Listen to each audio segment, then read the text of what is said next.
Magandang hapon po. Ito po ang resulta ng Lotto Draw ng 5 p.m. Martes, December 19, 2023. Sa 2D Lotto 5, 19 in exact order.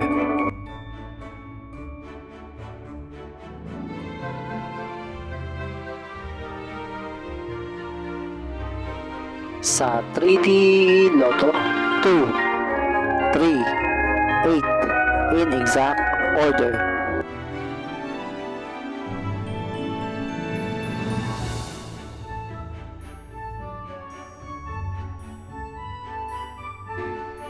Ito po ang mga paalala sa mga Lotto winners at paraan kung paano makuha ang napanalunan.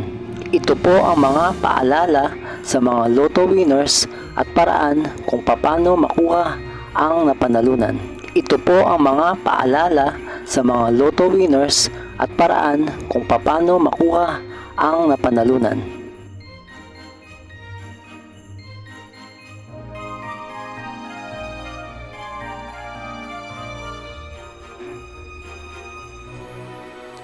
Kung nagustuhan mo ang video ito, please like, share at isubscribe mo na yan para lagi ka updated sa mga bagong Lotto results ngayon. See you again later at 9 p.m. Lotto results para sa 2D Lotto, 3D Lotto, 4D Lotto, 6D Lotto, Super Lotto, Mega Lotto, Lotto 642, Grand Lotto at Ultra Lotto. Thank you for watching this 5 p.m. draw Lotto results.